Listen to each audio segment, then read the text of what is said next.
In August 1997, Steve Jobs walked onto a stage in Boston and delivered a message that stunned the entire tech world into dead silence.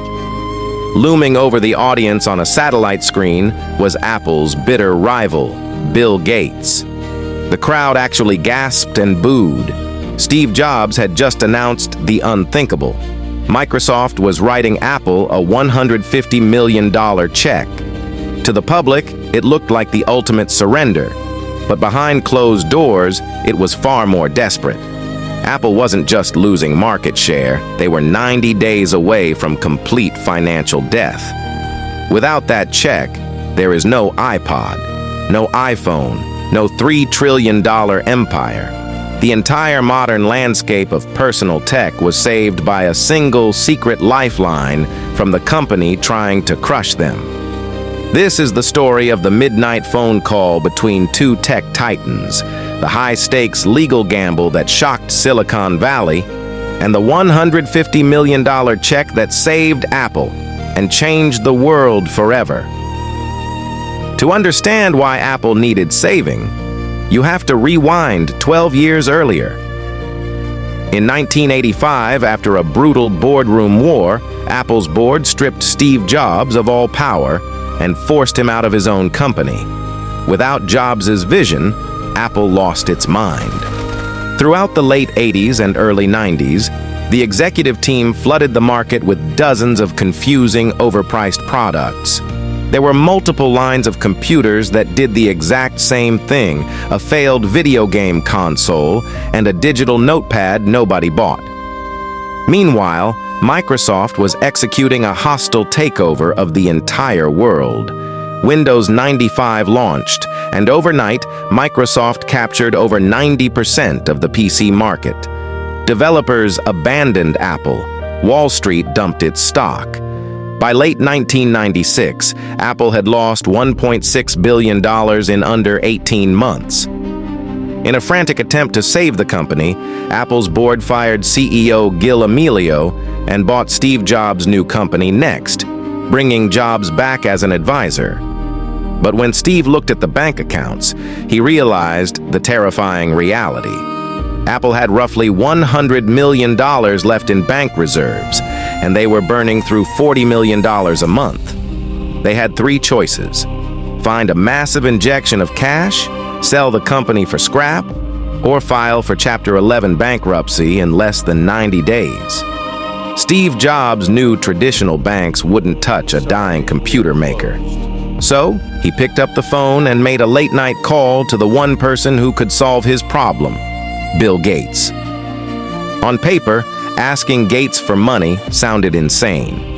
Apple and Microsoft were locked in a vicious multi-million-dollar lawsuit over patents and software code. But Jobs understood something nobody else did. Bill Gates was backed into a corner. The United States Department of Justice was building a massive antitrust case against Microsoft, accusing them of operating an illegal monopoly. If Apple went bankrupt, Microsoft would be the only major operating system left standing, giving the government all the evidence it needed to break Microsoft into pieces. Jobs used that leverage to negotiate the ultimate truce. Here was the deal. First, Microsoft would buy $150 million worth of non-voting Apple stock, promising not to sell it for 3 years. Second, Microsoft pledged to build and support Microsoft Office for the Mac for at least 5 years. And third, Apple would drop all lawsuits and make Microsoft's Internet Explorer the default browser on Mac. When Jobs announced the deal live on stage, Mac purists felt sick. They felt Apple had sold its soul to the enemy. But Jobs looked at the crowd and uttered a sentence that redefined business history. "We have to let go of this notion that for Apple to win, Microsoft has to lose." The $150 million check didn't just buy hardware, it bought something infinitely more valuable: time and Wall Street confidence. The stock market rallied instantly, and software developers realized Apple wasn't going to vanish overnight. With the 90-day execution clock stopped, Jobs went to work. he ruthlessly canceled 70% of Apple's product lineup. He fired entire development teams, killed the Newton PDA, and simplified Apple's strategy into a clean 2x2 grid. 2 desktop computers, 2 laptops. That was it.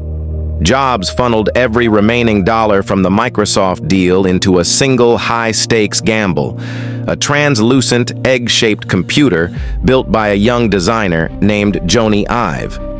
In 1998, Apple unveiled the iMac G3. It became the fastest-selling computer in Apple's history, pulling the company back into profitability within 12 months. The rest is history. That $150 million buffer allowed Apple to build the ecosystem that changed human culture forever. The iMac funded the iPod. The iPod funded the iPhone. And the iPhone built the first $3 trillion company in history. And what happened to Microsoft's $150 million check? Microsoft eventually converted its non-voting shares into standard stock and sold them by the mid-2000s for roughly $550 million, a handsome profit. But if Microsoft had held on to those exact shares today, that $150 million investment would be worth well over $100 billion. In the end, Bill Gates didn't just bail out his rival to satisfy the legal system. He accidentally funded the rise of the monster that would eventually dethrone him. It remains the most important gamble in Silicon Valley history, and the day a single check changed technology forever.